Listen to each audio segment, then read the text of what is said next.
Bonjour et bienvenue sur ma chaîne. Aujourd'hui, j'aimerais vous parler des Play to Earn.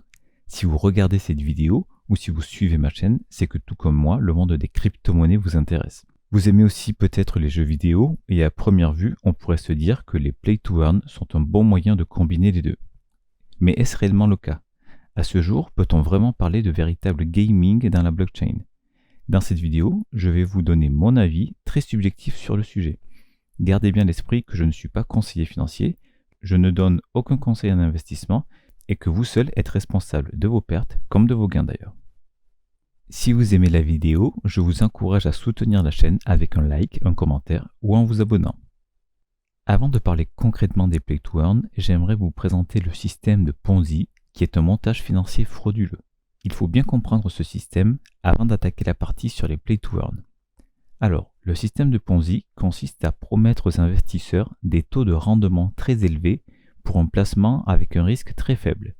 Le but est d'utiliser l'argent injecté par les nouveaux investisseurs pour payer les faux rendements à d'autres investisseurs et généralement aux premiers entrants ou alors à celles et ceux qui souhaitent retirer l'argent investi.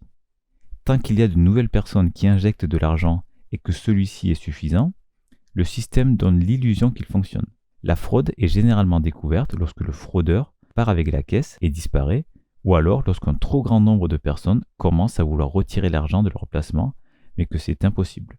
Lorsqu'on ne trouve plus de nouveaux investisseurs, c'est-à-dire des personnes qui injectent de l'argent dans le projet, celui-ci s'écroule de lui-même, car l'argent des nouveaux entrants ne permet plus de payer le rendement et les retraits des autres. Pour la petite histoire, le nom de ce système viendrait de Charles Ponzi, le concepteur de cette escroquerie qu'il a mise en place dans les années 20 à Boston aux États-Unis. Plus récemment, l'une des plus grosses escroqueries utilisant le système de Ponzi a été révélée en 2008 et elle avait été mise en place par Bernard Madoff. Je vous invite à regarder sur internet si vous souhaitez en apprendre plus sur le sujet, vous trouverez facilement d'autres informations.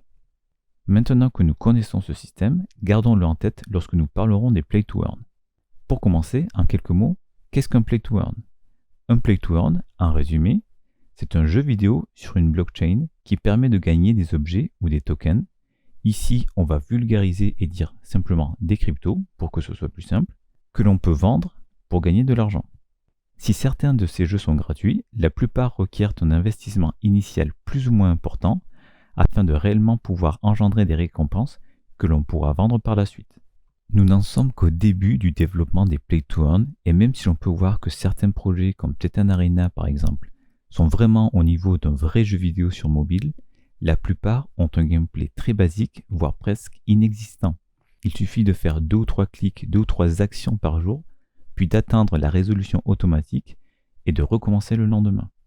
Aussi, il faut savoir que pour la plupart des joueurs, les Play to Earn sont d'abord un investissement avant d'être un jeu vidéo. Si vous cherchez sur YouTube n'importe quel Play to Earn, vous trouverez principalement des vidéos qui vous expliquent comment gagner de l'argent rapidement et rentabiliser votre investissement au plus vite. Vous trouverez rarement une vidéo consacrée exclusivement à son gameplay.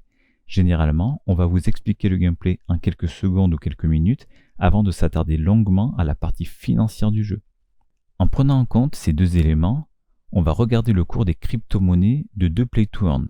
Bien entendu, ce n'est pas exhaustif et on ne peut pas tirer de conclusion sur un échantillon de 2 jeux.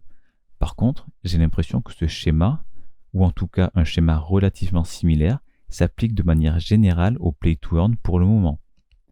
Si vous avez des contre-exemples, je suis curieux de les voir, alors n'hésitez pas à mettre le nom des jeux en commentaire, comme ça je pourrais y jeter un œil.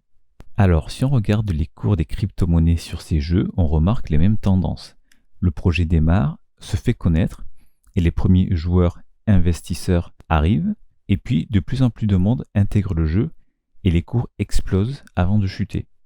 Malheureusement, on peut faire un parallèle avec le système de Ponzi, dans lequel on voit que les premiers entrants sont gagnants, car ils arrivent au début, lorsque le cours est bas. Ensuite, les nouveaux entrants injectent de l'argent dans le projet, et font grimper les cours. Puis, les premiers vendent au prix fort, avec une plus-value, et sortent du projet, ce qui fait chuter le cours. Si ça a été une bonne opportunité pour les premiers arrivés, ceux qui sont arrivés plus tard ont perdu de l'argent qu'ils ne récupéreront sûrement jamais. L'argent des nouveaux entrants a donc bien financé les gains des premiers. Est-ce que ça veut dire que ces jeux et les Play to Earn de manière générale sont des Ponzi? Non, je ne pense pas. Je pense que les créateurs de ces jeux, même si ce sont des sociétés qui cherchent à faire du profit, ne cherchent pas à escroquer les gens. Je pense qu'ils aimeraient que les joueurs aiment leur jeu et qu'ils y jouent longtemps. Alors que là, dès que les cours s'écroulent, les joueurs disparaissent également. Le problème vient du concept de play to earn en lui-même et de ce que les joueurs, ou plutôt les investisseurs en font. À partir du moment où il y a un aspect financier, l'argent a tendance à prendre le dessus par rapport au jeu. Et on peut se demander également si la qualité des jeux n'amplifie pas non plus cette tendance. Laissons le monde des crypto-monnaies 2 minutes et retournons dans celui du gaming traditionnel. Jusqu'à présent, personne n'avait besoin de gagner de l'argent pour jouer aux jeux vidéo. C'est même plutôt l'inverse, c'est le joueur qui paye pour jouer et ça a l'air de lui convenir.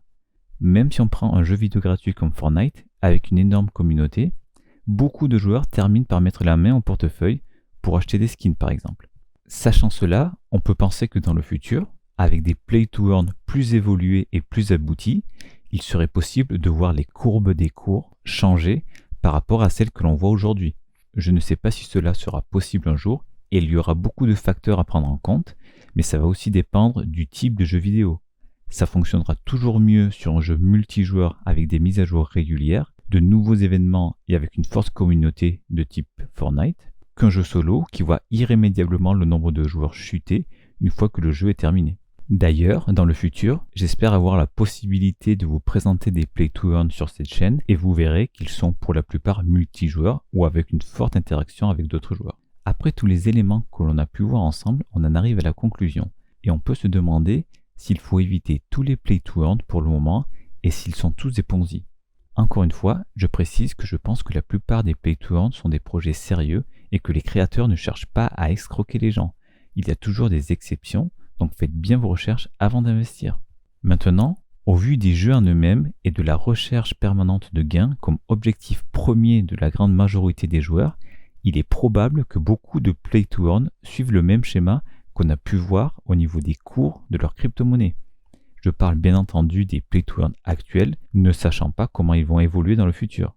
Maintenant, si vous me demandez si vous devez absolument fuir les play-to-earn, ma réponse est non. Si vous les voyez uniquement comme un investissement, avec les informations qu'on a pu en tirer, vous savez à quoi vous attendre. Il est préférable d'entrer dans les premiers dans un projet pour rentabiliser rapidement son investissement et éviter d'être dans les derniers à sortir. Attention, petite mise en garde, tous les projets ne vont pas exploser et voir leur cours grimper avant de redescendre. Il se peut que certains projets ne décollent jamais. Faites bien vos recherches avant d'investir et n'arrivez pas premier dans tous les projets que vous voyez en vous disant que vous allez forcément gagner de l'argent parce que vous êtes le premier arrivé. Si le projet ne décolle pas, vous pouvez perdre tout l'argent que vous aurez investi. Maintenant, si vous voyez les play-to-earn plutôt comme des jeux que comme un investissement, vous pouvez y jouer en investissant de l'argent dessus tout en sachant que vous ne le récupérerez sûrement jamais. Dans ce cas, vous le voyez comme du gaming traditionnel, comme un jeu ou un skin que vous achetez tout en sachant que vous ne récupérerez pas l'argent que vous avez utilisé pour l'acheter. J'espère que cette vidéo vous sera utile et vous amènera à bien réfléchir sur la manière dont vous voulez voir les play-to-earn. Elle n'avait pas pour but d'être exhaustive et n'est pas un conseil en investissement. Vous êtes seul responsable de vos gains comme de vos pertes. Je vous invite à soutenir la chaîne avec un like ou en vous abonnant. Je vous remercie d'avoir regardé cette vidéo et je vous dis à bientôt.